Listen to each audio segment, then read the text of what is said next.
What is the Eucharist? It is the greatest gift that God could possibly give to us because it is Himself, fully and entirely, in a form that we can receive without being terrified. Right? God could have given Himself to us in plenty of the other forms that He took on in the Old Testament. Right? There's times where God shows up as a pillar of fire. So it could just be at Mass at a certain point during a special prayer, boom, a pillar of fire appears on the altar, and we all have to come up and touch it or something, right? But that would be weird. There's other images that God uses in the Bible. In the book of Revelation, Jesus appears as a lamb, right? He's the Lamb of God. He looks like a physical lamb. He's got a weird situation with odd number of eyes and horns and things like that, and he looks like he's slain, so he's bleeding a little bit. That could be that Jesus decided at a certain point in the Mass, after a special prayer, boom, a lamb with a bunch of horns and eyes with blood coming out of it shows up on the altar, and we all come up and we pet it. Wouldn't that be weird, right? Jesus chooses to come to us in the form of bread and wine for lots and lots and lots of reasons, but most importantly because He doesn't want to terrify us, and He wants to be close to us. He doesn't want to just be something that we can come up close to and touch. He wants to get inside of us, inside your life, inside your body, inside your soul. That's the God that we believe in. And so He comes in this form of bread and wine.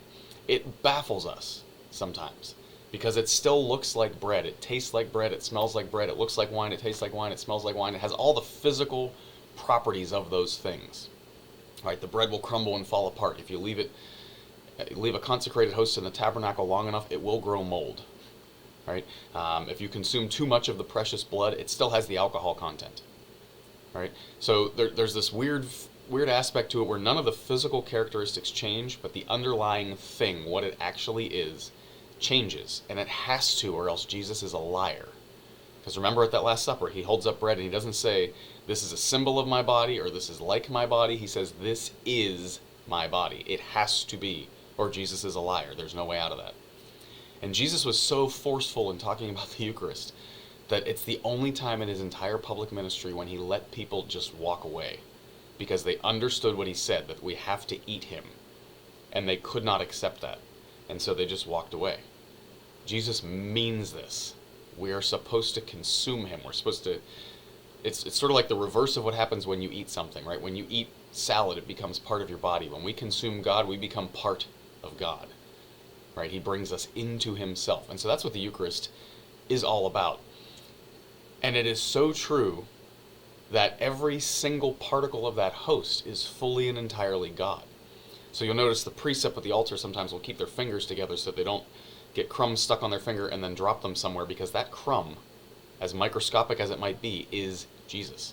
We take such care of the vessels that hold the Eucharist, right? After communion, you might notice the priest up there at the altar, and it looks like he's doing the dishes, and you think, like, why are we taking so much time to watch you do the dishes? Like, we could be ending Mass, I got somewhere to be, right? He is purifying those vessels. He's rinsing them out to make sure every single particle, every droplet is taken out of there, because every little remaining piece is fully and entirely Jesus, as long as it's still in that form of bread and wine.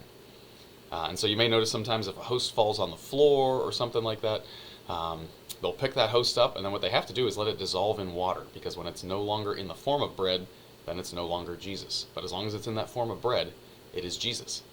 And so we take special care of every single small particle. If we take such care of the vessels that hold the Eucharist and of every single particle, what does that mean about the value of you who get to receive Jesus into your body?